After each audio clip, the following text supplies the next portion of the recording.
Bonjour à toutes et à tous, nous allons regarder ensemble à l'énergie de la prochaine nouvelle lune qui sera le 2 juillet et qui est aussi le jour d'une éclipse solaire totale. Donc c'est un moment encore très particulier, la nouvelle lune est en Cancer. Alors je ne vais pas rentrer dans les détails de l'astrologie parce que c'est pas mon truc. Mais on va voir vraiment moi avec les cartes ce que ça peut nous inspirer au niveau énergétique dans ce qu'on a travaillé à traverser à l'intérieur de nous, ce que ça va venir toucher en fait. Donc je suis partie, j'ai pris très peu de cartes pour l'instant parce qu'on va prendre les cartes de couleur. Je suis partie de, on va le mettre dans le bon sens. Je suis partie de la date, donc le 2 juillet 2019. Donc nous avons la papesse, le chariot et l'impératrice. Et donc la combinaison de ces trois cartes nous donne le pendu qui pour moi est très présente dans l'énergie de 2019. Et puis, donc, on va voir comment ça peut éventuellement nous toucher. Dans les autres cartes, j'ai tiré la carte de la conception. On en reparlera. Les lettres hébraïques, la lettre Yod. Et j'ai tiré... toujours je fais mes recherches avec mon pendule. Donc au niveau des peurs, les cartes de la peur à l'amour. Donc ça m'en a sorti quatre peurs qui peuvent être présentes. Alors peut-être seulement une de ces quatre peut vous toucher actuellement. J'ai peur d'être submergée par les émotions. J'ai peur de finir ma vie dans la misère. J'ai peur de me choisir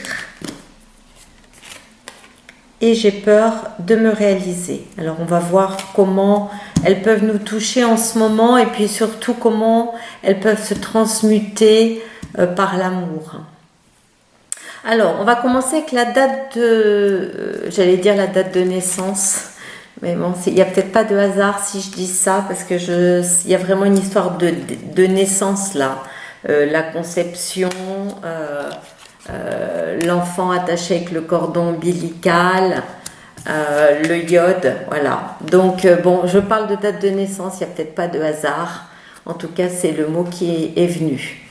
Alors, si vous regardez un petit peu, si on combine ces trois cartes, alors au-delà de l'explication vraiment des cartes une par une, de ce qu'elles veulent dire vraiment au niveau des tarots, moi, je regarde aussi au personnage. Et donc, vous voyez, alors on pourrait dire deux femmes à droite et à gauche, l'impératrice et la papesse. Et au centre, on a donc le chariot. Donc là, moi, je verrais plus un homme. Je verrais plus un homme sur cette carte. Voilà. Et donc, si on combine ces trois cartes, qu'est-ce qui se passe? On voit finalement que les deux femmes, elles sont absolument pas intéressées par ce beau jeune homme qui passe un peu triomphant sur la route, voilà, avec son carrosse, on pourrait dire presque. Et elles sont toutes les deux en train de regarder vers l'extérieur. En tout cas, elle regarde ailleurs et elle ne le regarde pas. Et donc, je trouve ça assez parlant quand on va voir un petit peu de quoi parlent les cartes. Donc, pour moi, cette carte de la papesse, je pourrais presque la ramener en lien avec l'histoire de la conception.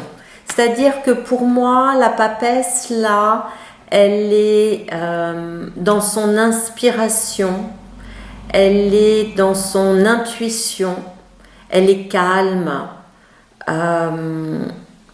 Elle a son livre sur les genoux, mais elle ne lit pas son livre. Elle regarde loin en avant. Alors elle est dans ses pensées, on pourrait dire qu'elle est aussi dans une forme de rêverie, mais elle est connectée. Elle est connectée à autre chose. Elle est connectée à, peut-être on pourrait dire, un monde invisible.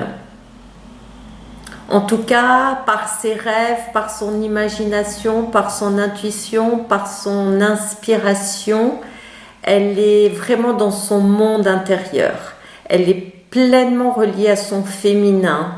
Elle est pleinement reliée à son écoute de son corps, de ses ressentis et à tous les messages de la connaissance qui la traverse. Donc là, elle n'a pas besoin de lire son livre, elle n'a pas besoin d'apprendre ou de savoir sa leçon. Elle se laisse être dans le silence, dans le calme, et elle laisse l'inspiration venir. Et l'inspiration, pour moi, alors j'y vois vraiment le lien avec ces deux cartes. Yod, on va le voir aussi. Pour moi, ça c'est vraiment l'inspiration. On l'appelle la main de Dieu dans les lettres hébraïques, mais pour moi c'est vraiment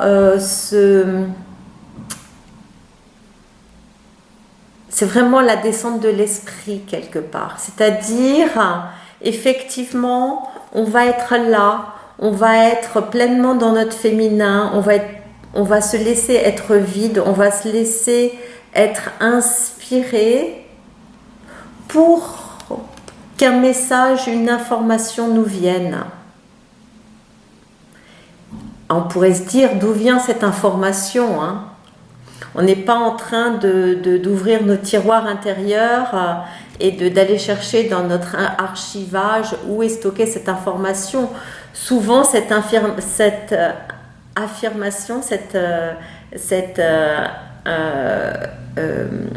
message, cette information va venir, j'allais dire presque comme un courant d'air, ça va nous traverser d'un seul coup, on va peut-être faire Eureka, ça y est, j'entends le message, et à partir du moment où le message va nous inspirer, va nous pénétrer, la conception va avoir lieu. Alors, en ce moment, qu'êtes-vous, que sommes-nous en train de créer, de mettre au monde? Est-ce qu'on se met nous-mêmes au monde en tant qu'individu, en pleine transformation, hein? C'est vraiment... on remet les compteurs et on redémarre sur un autre plan d'éveil.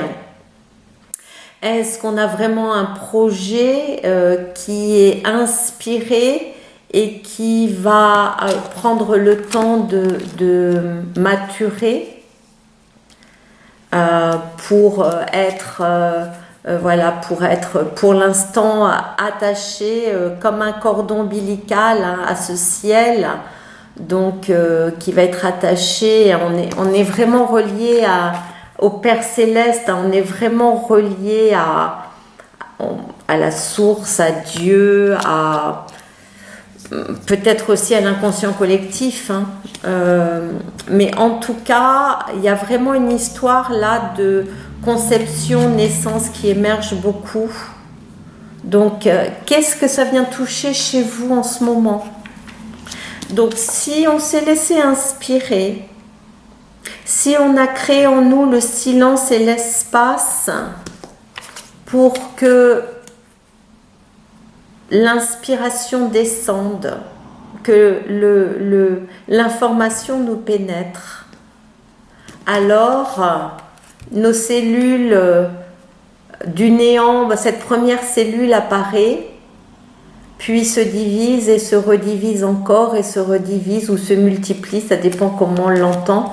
En tout cas, progressivement, le le projet se crée, où l'être se crée, où l'enfant se crée, pour être pleinement relié à notre créativité, création, procréation. Peut-être ça nous relie aussi à quelque chose sur un projet artistique, sur quelque chose relié à la beauté, relié à l'esthétique, à voir comment ça vous touche. Il n'y a pas de généralité là. Je vous lis le message sur la conception. Ça nous dit: la fréquence de la conception nous invite à ramener notre conscience à notre origine, le lieu où tout commence dans la création.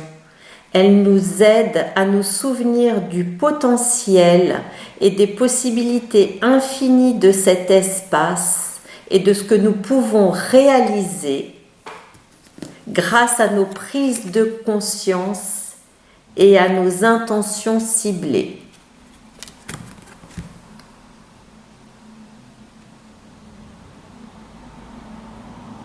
Donc là, on est touché dans nos prises de conscience. On est touché là entre le cancer et le Gémeaux et le cancer. On est touché par les mots, par la communication. On la retrouve là encore, notre communication. Même si on n'est pas rendu au pape, mais il y a quelque chose là qui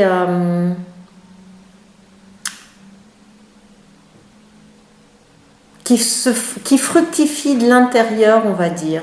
En tout cas, je le verrai un peu comme ça. Et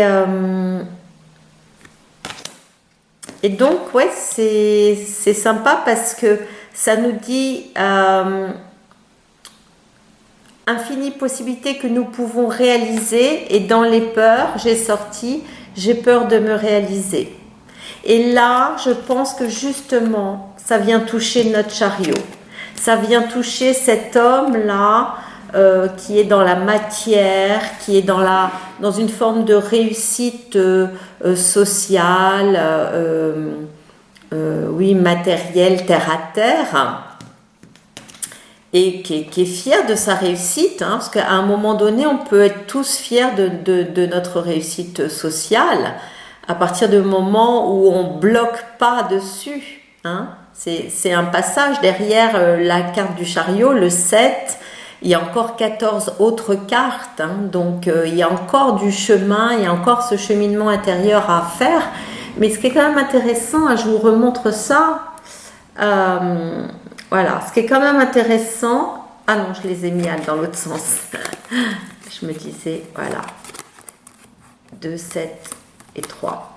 Donc, ce qui est quand même intéressant, c'est que ces deux femmes, elles sont dans leur énergie féminine, elles sont dans leur réceptivité, elles sont reliées à leur monde intérieur, elles sont reliées, une est reliée pour moi à une énergie céleste, et l'autre commence progressivement à laisser descendre tout ça dans la matière. Donc progressivement cette inspiration se densifie pour devenir un réel projet qui pourra se matérialiser, se concrétiser. Donc elles sont dans leur énergie et au centre. Voilà, lui est là avec sa réussite très tourné vers l'extérieur, peut-être lié à quelque chose qui pourrait être une forme d'orgueil. Ça vient nous toucher bien sûr aussi, parce que ce projet que l'on crée, ce projet qui à la base nous a été inspiré, et Dieu sait si ça me parle beaucoup aussi à moi, par rapport à ce stage que j'ai mis en place et qui pour l'instant n'aboutit pas. Donc à la base, une inspiration divine une inspiration céleste, une inspiration de cet inconscient collectif nous a traversé. Il y avait un super bouquin là-dessus, il faudrait que je le retrouve sur la créativité. Et j'aimais beaucoup l'idée parce qu'en fait, je me souviens plus qui a écrit ça, c'est une américaine, je crois, où elle expliquait en fait que dans la pensée, quand une pensée créative vient nous toucher, elle nous traverse. Par exemple, on est écrivain, elle nous traverse cette idée, on trouve l'idée géniale, on s'en saisit et on commence à écrire un bouquin. Et puis peut-être que pour mille et une raisons, ce bouquin ne fonctionne pas, on laisse tomber l'idée. Et en fait, c'est comme cette pensée créative, elle est relâchée de nouveau dans l'univers et quelqu'un d'autre l'attrape et écrit le livre. Et en fait, ils ont pu faire du lien pour voir que cette pensée-là, créative, est exactement, se transmet exactement sous la même forme. C'est-à-dire que si c'est pour un livre, c'est les mêmes personnages, c'est la même histoire, c'est à la même date de l'histoire. Hein. Si c'est au Moyen-Âge, ben pour les deux, ça va être au Moyen-Âge. C'est parfois le même nom de personnage, donc c'est fou. Hein. C'est-à-dire qu'à un moment donné, l'idée nous traverse, on la saisit, elle a du sens pour nous, on l'a fait fructifier à l'intérieur de nous, on la nourrit, on la couve. Et là, pour l'instant, ça nous demande de couver ça un certain temps. Donc, il y a vraiment cette notion de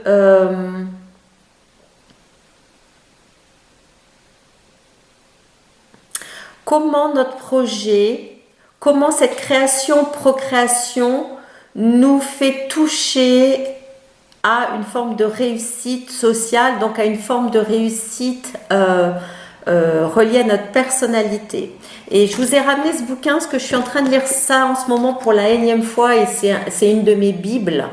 C'est vraiment un bouquin que j'adore de Luis Anza qui s'appelle La Voix du sentir. Et il n'y a pas de hasard, hein, j'étais en train de bouquiner cet après-midi et je tombe sur un passage, alors je pourrais peut-être pas le retrouver, mais qui était vraiment intéressant, relié à cette réussite et qui nous donnait à réfléchir au niveau de notre personnalité. Si on cherchait à mettre au monde quelque chose qui était important, qui allait nous permettre de nous valoriser, d'être reconnus, de réussir, hein, de vraiment de s'offrir une réussite, ou alors est-ce qu'on se laisse inspirer et mettre au monde une idée qui est nécessaire à offrir, nécessaire à partager. Et là, cette carte du chariot n'est plus une fin en soi. Parce que on ne s'approprie plus le succès, la réussite de ce projet. On a juste, à un moment donné, fait émerger nos potentiels qui nous permettent, parce qu'on a ce potentiel à l'intérieur de nous, de pouvoir mettre au monde cette inspiration qu'on a reçue. On est juste l'outil qui permet à la main de Dieu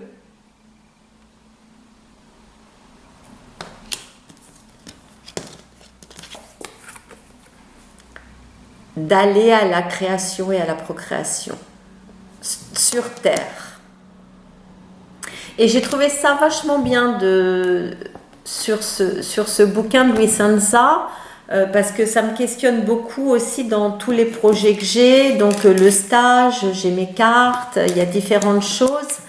et de vraiment pouvoir me remettre en question et m'interroger sur est-ce que ce sont des projets qui sont importants pour moi? Est-ce que ce sont des projets qui que je mets au monde et dans lequel je m'investis pour réussir socialement, pour réussir au niveau de ma personnalité, de mon ego, pour gonfler mon ego, pour le moi, ou est-ce que je peux remettre ça en perspective et trouver là-dedans, dans ces projets, est-ce que c'est nécessaire? Est-ce que ce jeu de tarot, il est nécessaire? Ce jeu d'oracle, est-ce qu'il est nécessaire? Les messages d'amour derrière, je les ai canalisés. Donc, ils m'ont été inspirés. Profondément, ils ne viennent pas de moi. Ils ont juste utilisé ma main pour être écrits sur du papier. Alors, du coup, comment on tient compte de cette réalisation? Et je pense que là, autour de cette éclipse, mais bon, moi je sais que ça me travaille pas mal en ce moment déjà, mais autour de cette éclipse, peut-être que c'est ça qui vient nous travailler, nous titiller de l'intérieur, de nous dire qu'est-ce qu'on souhaite mettre au monde, qu'est-ce qu'on crée, dans quelles conditions on crée ça. Alors, je vais prendre le temps de lire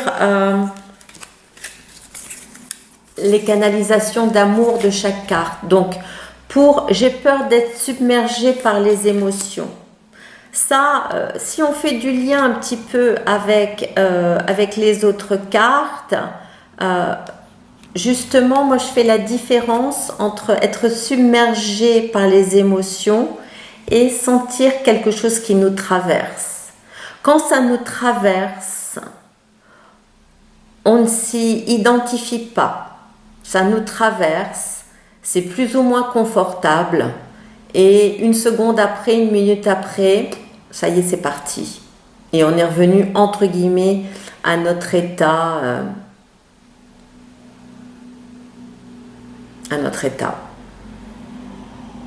Ou pas d'ailleurs.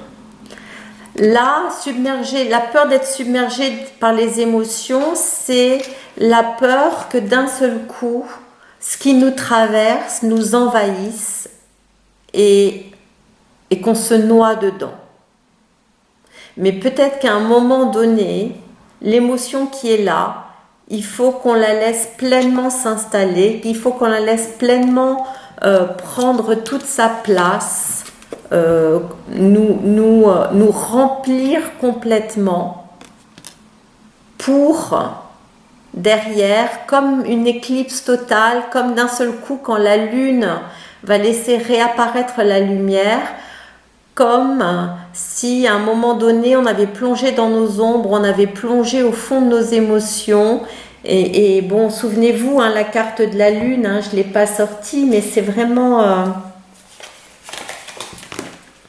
voilà, c'est vraiment une carte qui vient vraiment toucher notre eau, nos os, notre émotionnel. Donc forcément, là, cette éclipse, elle va venir chercher ça pour nous, sur une nouvelle lune. Donc il y a presque une histoire là j'allais dire de naissance 2.0.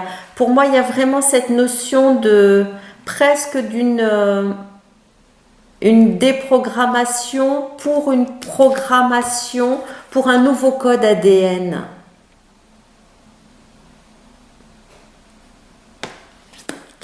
Donc j'ai pas lu la carte. Submergé par les émotions. Donc on revient sur cette notion de lune, voilà, qui on peut peut-être se sentir un peu noyé, avoir peur d'être noyé par les émotions. Donc ça nous dit, parfois les émotions jusque-là canalisées ou occultées explosent, débordent. C'est un passage nécessaire et salvateur pour se libérer d'une pression trop longtemps contenue. Après la tempête, le calme et le silence apparaissent. Alors, ta vue se dégage, ton esprit s'ouvre et la place se fait pour plus d'amour. Je ne sais pas si vous voyez bien là.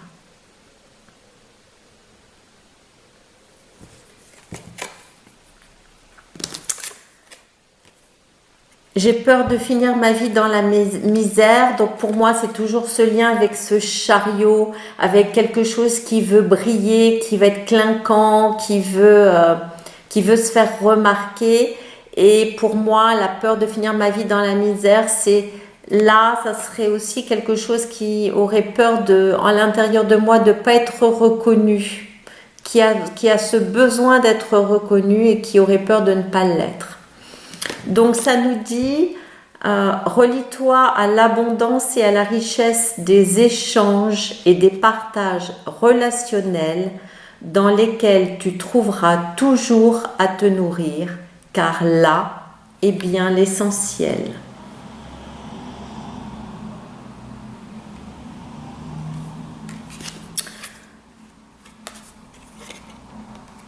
J'ai peur de me choisir. Quelle partie de nous on choisit? Si on se relie au bouquin de Louis Senza, est-ce on se relie à la partie de nous qui veut être importante, qui veut cette réussite? Ou est-ce qu'on se relie à cette partie de nous qui est inspirée, qui est inspirante, qui est créative, mais qui se laisse juste traverser par cette création pour être mise au monde? Presque pour moi, là, derrière,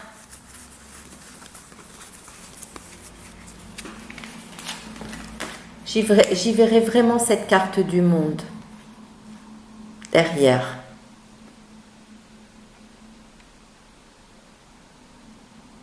Et ce passage obligatoire, presque,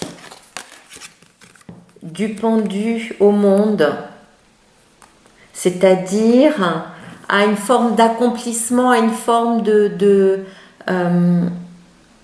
d'épanouissement, mais qui va bien au-delà de cette réussite sociale. Parce qu'effectivement, entre les deux, on a la lune. Donc on a à le traverser cet émotionnel. On ne peut pas y échapper. On ne peut pas échapper à la maison Dieu. On ne peut pas échapper à tous ces moments où notre terre s'écroule, notre terre intérieure s'écroule, où on pose genoux à terre, où on touche nos résistances, où on accepte plus ou moins facilement de s'incliner, de laisser tomber ce que Marie-Elia des lettres hébraïques appelle la fausse couronne, pour que quelque chose d'autre émerge. Alors on va pas refaire toutes les cartes du tarot, mais bon, voilà, il y a quelque chose de cet ordre-là. J'espère que ça peut vous inspirer dans ce que je raconte. Donc, j'ai peur de me réaliser. La canalisation nous dit, si tu me laisses être maître à bord, je te promets de conduire ton vaisseau à bon port. La joie et la tranquillité en toi et au travers de tes créations sont précieuses, et en prendre soin est ma plus belle mission.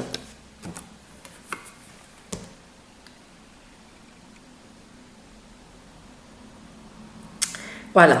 Alors, on va compléter ça. On va commencer à aller voir maintenant dans les cartes de couleurs pour voir un petit peu plus sur cette nouvelle naissance, sur cette renaissance.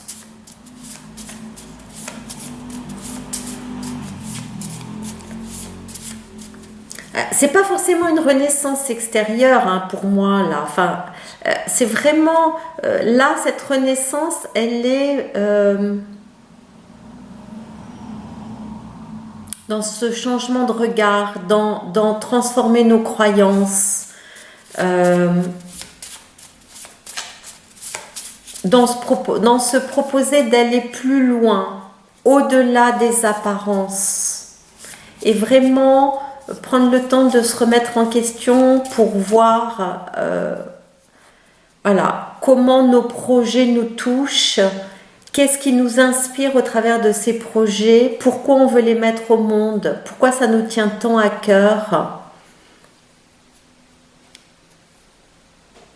Et est-ce que les mettre au monde se fait de manière facile et fluide ou inconfortable, ou est-ce qu'on essaye de mettre les projets, de rendre les projets concrets, de les mettre au monde quand en fait ils sont en train d'avorter, quand en fait c'est pas le bon moment parce que ça doit encore maturer à l'intérieur de nous, parce que peut-être encore d'autres inspirations doivent venir.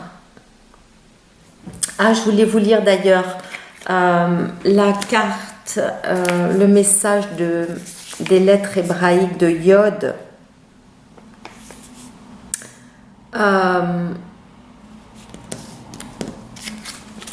La force de vie est partout, circulant dans les univers, remplissant chaque chose. Il ne tient qu'à nous de l'accueillir sans chercher à la retenir. Simplement la laisser couler et animer nos jours. C'est la signature de Dieu dans la création. Elle est l'étincelle de lumière, la marque inscrite par la main du Créateur dans chaque atome, chaque molécule, chaque cellule vivante. Elle le représente lui, le Père divin.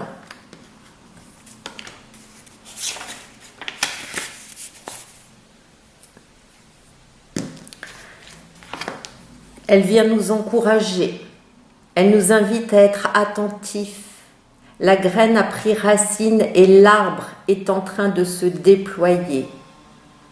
Même si le chemin n'est pas terminé, la grâce vient à notre rencontre et nous pouvons déjà pressentir la grandeur du corps de lumière. Elle est un signe favorable pour toute activité créatrice, pour incarner et concrétiser une pensée divine. Donc elle nous dit: enfant de la vie, écoute en cet instant la voix de ton Père céleste. Acceptes-tu de saisir cette main tendue vers toi? Je suis présent dans toutes les actions où tu sers la vie. Souviens-toi, tu es fait à l'image et à la ressemblance de Dieu.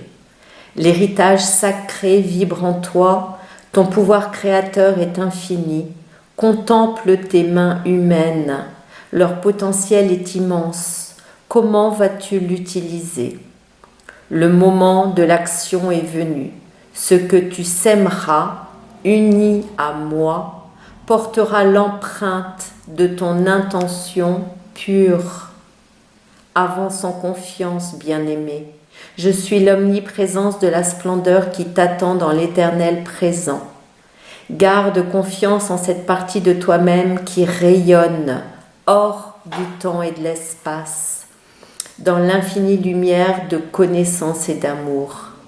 Aime cette partie de toi-même qui marche sur la terre, ce monde d'incarnation béni des dieux.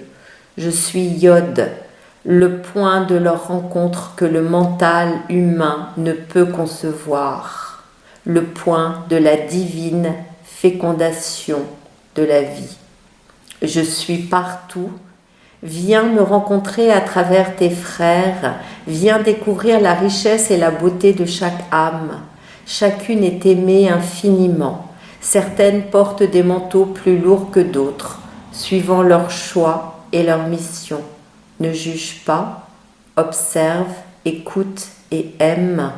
Ainsi tu me connaîtras, tu me laisseras te surprendre. Accepte que certains de tes frères suivent leur propre chemin, avec des habitudes et des systèmes de croyances différents. Oublie les apparences et tu entendras le rire de Dieu monter en toi dans un jaillissement de vie. C'est beau, hein? Alors, nos cartes de couleurs. Donc, message céleste, le message de l'univers, observe le tableau blanc. Donc pour moi, celle-ci, je la relie vraiment à cette notion de féminin sacré. Hein. C'est vraiment le sang-lumière qui coule dans la coupe du Graal. Hein. C'est-à-dire vraiment comment nous pouvons rester vierges de toute croyance limitante ou de toute croyance que notre bonheur passe par notre réussite sociale et que la vie s'arrête à ça. Donc il y a quelque chose qui nous dit va au-delà de ça, laisse l'inspiration couler non-stop et par l'inspiration vient aussi l'abondance. Hein. La corne d'abondance, hein, on peut l'imaginer au-dessus de notre tête en train de couler. Alors, le chakra coronal, ne cherche pas de réponse, questionne. Donc, pour moi, questionner, c'est vraiment rester relié au mystère d'abord. Je le vois comme ça. C'est-à-dire... mais qui ou mais quoi ou comment ça se passe pour qu'à un instant T, les battements du cœur démarrent. Qu'est-ce qui fait qu'à un instant, cette inspiration va nous emmener à une conception, hein? Donc là, pour moi, il y a une part de mystère à garder et le questionnement fait que si on n'a pas de réponse, peut-être qu'aussi on ne va pas s'endoctriner, on ne va pas devenir dogmatique, on va être en capacité d'évoluer au fur et à mesure des expériences que la vie va nous proposer, on va être en capacité de se donner peut-être des réponses différentes. Nos réponses vont évoluer en fonction de nous aussi, de notre avancée. Donc on reste sur la question et on garde la question ouverte, hein, comme on dit un petit peu. Voilà. Alors, chakra de la licorne, hein, souvenez-vous ce que j'appelle le chakra de la licorne. Alors, vous pouvez toujours, si vous êtes nouveau, aller voir...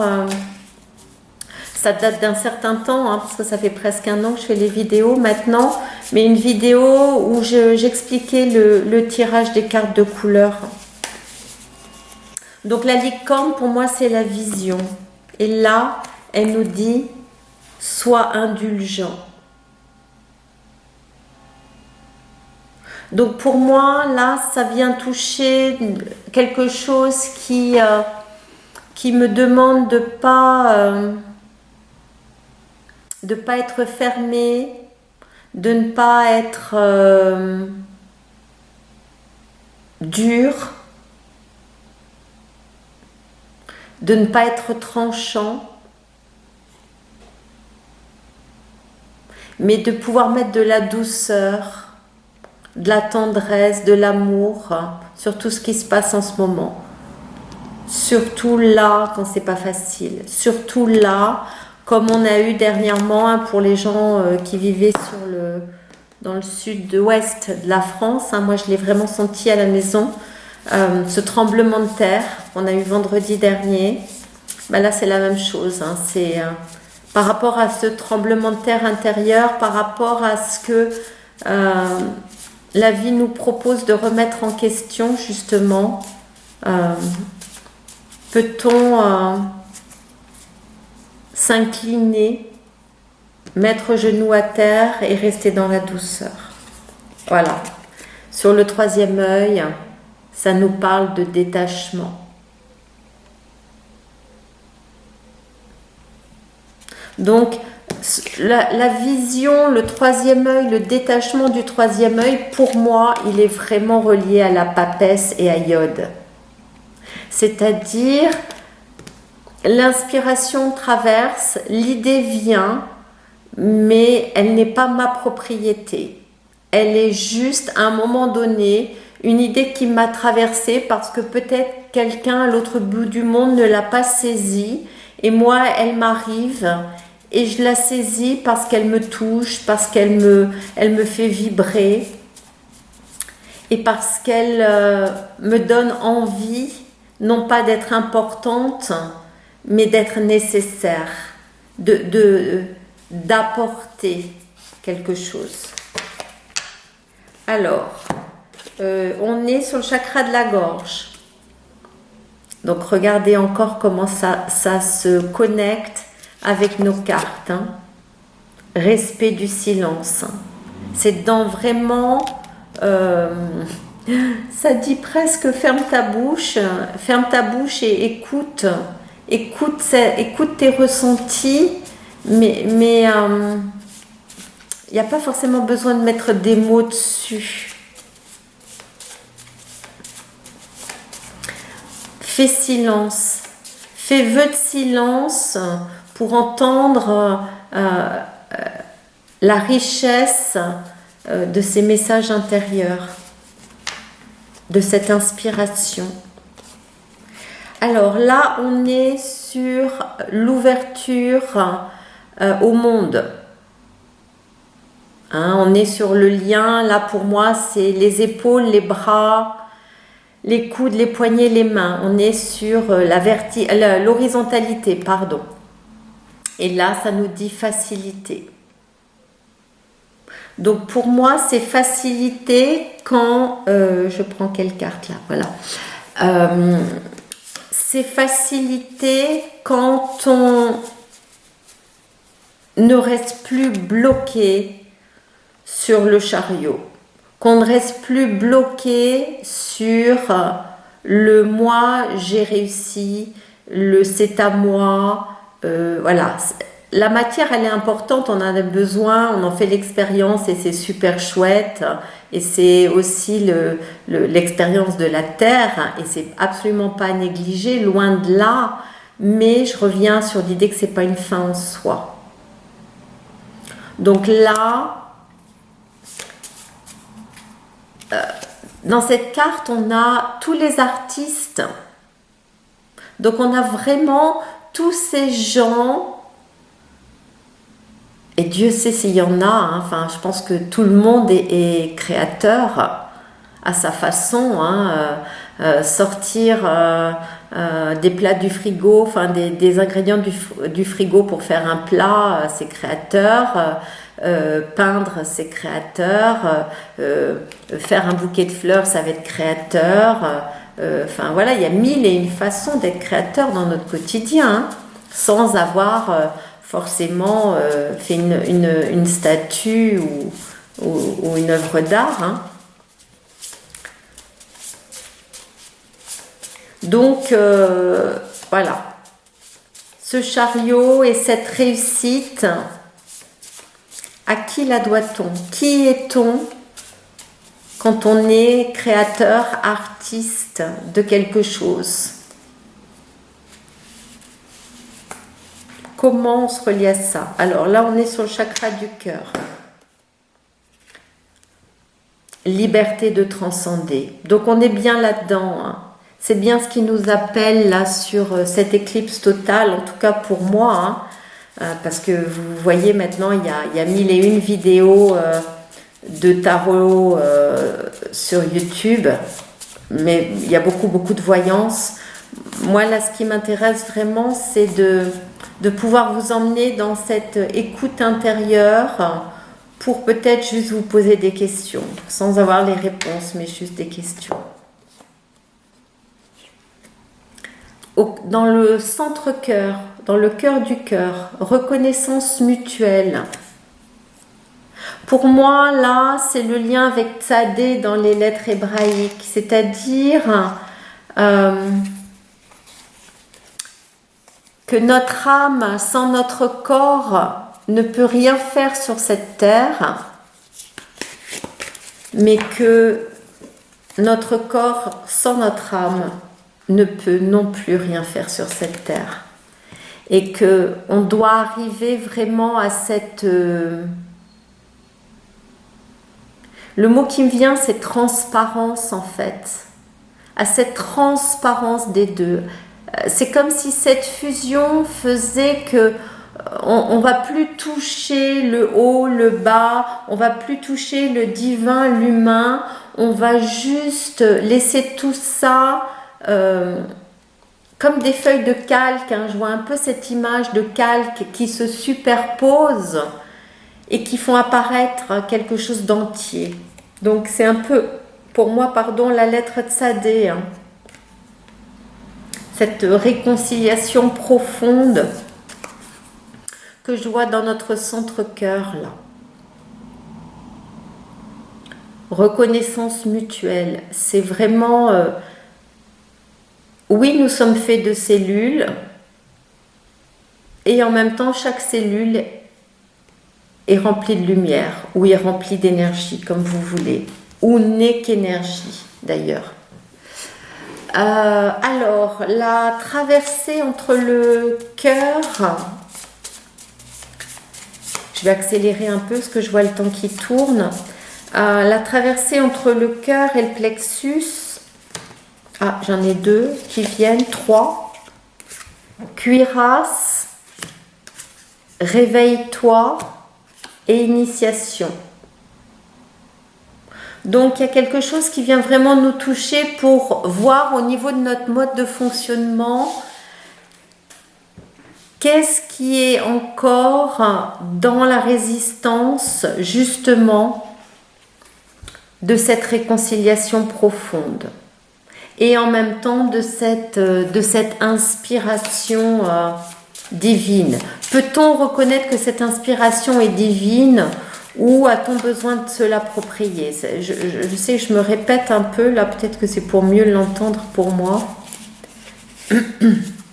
Alors, plexus solaire, la vue, voir clair dans nos intentions de projet, voir clair dans notre fonctionnement, voir clair dans nos croyances.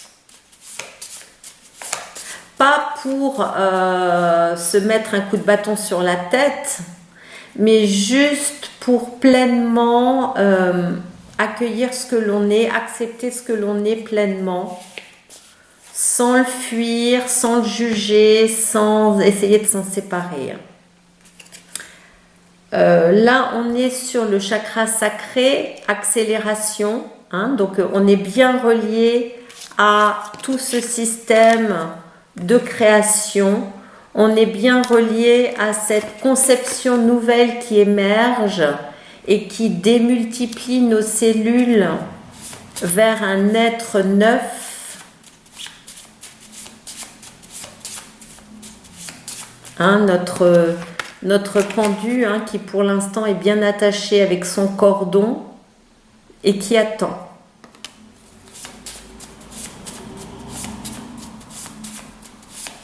Ça nous demande de la patience. Moi, c'est pas mon fort, ça. Alors, là, on est sur le chakra racine, le lien à la mer. Et ça, c'est le lien à la mer que nous sommes toutes et tous, en fait, puisque ça vient vraiment nous chercher dans cette énergie maternelle, créative, dans cette capacité à laisser l'espace à l'intérieur de nous pour nourrir notre projet, pour en prendre soin, pour le développer, pour le laisser mûrir avant qu'il vienne au monde.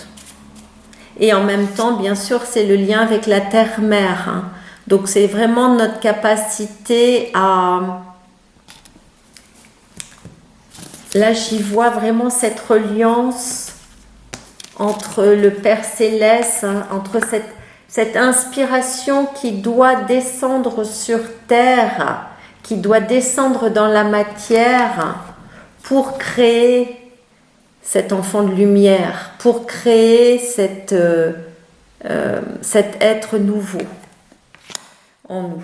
Alors, j'étais où là? Ben justement, le chakra de la terre pour finir. Et puis, je vais vous laisser là. Je vois déjà 50 minutes. Enracinement. Donc, ça nous en parlait tout à l'heure dans la lecture pour Yod, hein, c'est-à-dire que effectivement, il y a quelque chose qui est en train d'émerger. Il y a quelque chose qui est, alors pas qui est en train d'émerger, il y a quelque chose qui est en train de se développer intérieurement. Est-ce que ça va se mettre au monde au moment de l'éclipse, ou est-ce que ça a encore besoin de temps? Ben ça, c'est vous qui me donnerez la réponse. Mais ça vient vraiment nous parler de conception, création, inspiration, procréation, nouvelle naissance. Voilà. Donc, quelles sont nos intentions pour tout ça? Comment on peut s'observer et voir au-delà des apparences, quelles sont nos profondes intentions derrière ce que l'on met au monde. Voilà vraiment en une phrase résumé ce que je viens de dire pendant 52 minutes. Voilà, merci beaucoup. Je vous souhaite mille belles choses. Pour ceux qui ont écouté jusqu'à la fin, on va faire un petit tirage au sort. Et puis parce que ça va faire bientôt un an que la chaîne a été créée, donc avec plaisir je prendrai 2 personnes pour leur faire une petite lecture de 30 minutes, me laisser inspirer par nos partages, notre rencontre au téléphone. Donc si ça vous parle, laissez-moi un petit commentaire en disant que vous voulez bien participer à ce tirage au sort, et puis je laisserai une main magique tirer un nom à peu près vers mi-juillet, et puis j'appellerai les personnes pour faire un petit tirage. Voilà, ça va être sympa. Je vous embrasse très fort, merci beaucoup, à bientôt, et puis profitez bien du soleil. Ciao!